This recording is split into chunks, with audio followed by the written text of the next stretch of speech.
سورہ مائدہ اس کی 33 آیت.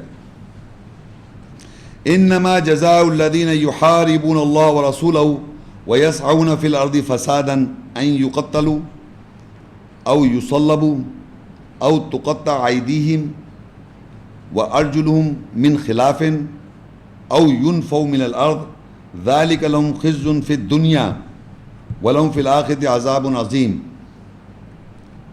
بے شک ان لوگوں کی سزا یا جزا جو اللہ اور اس کے رسول سے جنگ کرتے ہیں اور وہ زمین میں فساد کی کوشش کرتے ہیں، یہ ہے کہ وہ قتل کر دیے جائیں گے، یا ان کو سلیب دے دی جائے گی، یا ان کے ہاتھ اور پیر مخالف سمتوں سے کاٹ دیے جائیں گے، یا زمین سے نفی جلا وطن کر دیے جائیں گے.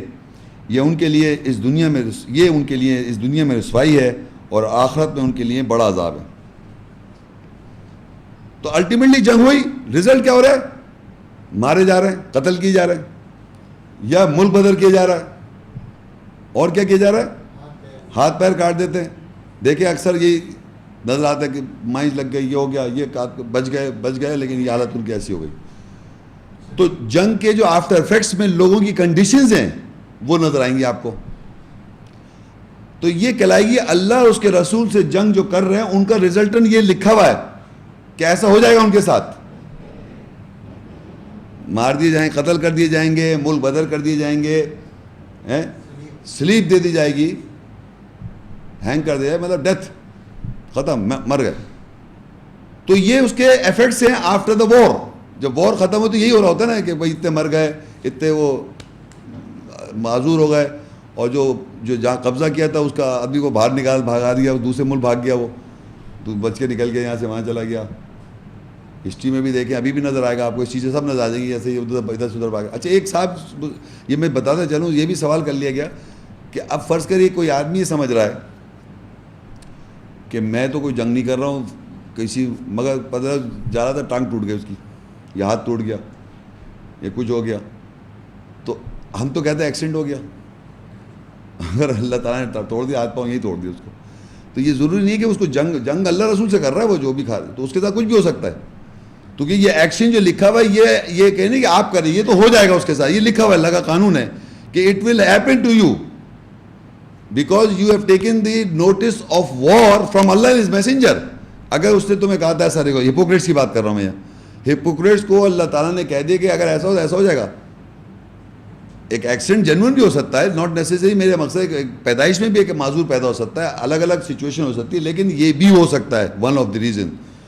یہ میں کہنا چاہوں کیونکہ لا میں لکھا ہوا ہے کہ جو کوئی اللہ اس کے رسول سے جنگ کرے گا اس کے ساتھ ایسا ہو جائے گا، قتل کر دیا جائے گا، سلیپ دے دی جائے گی، ملک بدر کر دیا جائے گا، یعنی کوئی بھی کنڈیشن ہو سکتی ہے ان میں سے.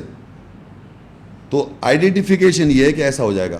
آگے لکھے اللہ تعالیٰ نے لکھا اسی آیت کے آگے 34 میں الا الذین تابوا الا الذین تابوا من قبل ان تقدروا علیہم فاعلموا ان اللہ غفور رحیم، سوائے وہ لوگ جو لوٹ چکے ہوں اس سے پہلے کہ تم ان پر قدرت حاصل کر لو، پر جان لو کہ بے شک اللہ بخشنے والا رحم کرنے والا ہے. یعنی یہاں پر اللہ تعالیٰ نے یہ ظاہری بات ہے آیات بتائیں، آیت سے وضاحت ہوئی تو آدمی اپنے نفس میں دیکھے اور اگر یہ احساس کر لے کہ اگر ایسی چیز ذاتی ہو رہی ہے اس سے تو فوراً توبہ کر لے. تو اللہ بھی کہہ رہا ہے اللہ تعالیٰ اگر بے شک الا الذین تابوا، اس سے پہلے کہ تم اس پہ قدرت حاصل کر لو، بے شک اللہ جو ہے جان لو کہ وہ بخشنے والا رحم کرنے والا ہے. نہیں یہ بھی ممکن ہے، یہ نہیں کہ آپ سمجھیں کہ میرا زندگی ختم ہو گئی، نہیں، you have got time, every time you have got. ایک اللہ وقت مقرر تھا آپ کو ایک زندگی کا یا اس کا وہ دیتا ہے کہ آپ اپنی اصلاح کر لیں، صحیح کر لیں. تو اللہ نے بھی یہاں یہ بتا دیا کہ سوائے جو لوگ توبہ کر لیں، لوٹ جائیں، اس سے پہلے کہ تم اس پہ ان لوگ مومن لوگ قدرت حاصل کر لیں، پر جان لو اللہ تعالیٰ بخشنے والا رحم کرنے والا ہے. تو یہ رزلٹ بھی بتا دیا کہ اگر جنگ جو کر رہے ہیں اور جنگ کے ریزلٹس کیا ہیں وہ بھی پتہ چل گیا آپ کو کہ یہ چیز ہو جائے گی آپ کے ساتھ. تو جنگ کے الفاظ جہاں جہاں آئے ہیں وہ میں پڑھتا جا رہا ہوں کہ جنگ میں ایک تو اللہ اور اس کے رسول کی جنگ کا اعلان تھا. ایک آگ کون لگاتا ہے جنگ کی؟ وہ یہودی لگاتے ہیں. اور مسجدوں نے بھی مسجد پکڑ رکھی ہے، انہوں نے اس لیے پکڑ رکھی ہے کہ وہ ایک جگہ بیس بنائیں جہاں سے جنگ کی، جہاں سے سیکرٹ اٹیکس ہوتے رہے، جو اور کس سے کر رہے ہیں؟ اللہ اور اس کے رسول سے جنگ کرتے ہیں پہلے سے ان کے لیے.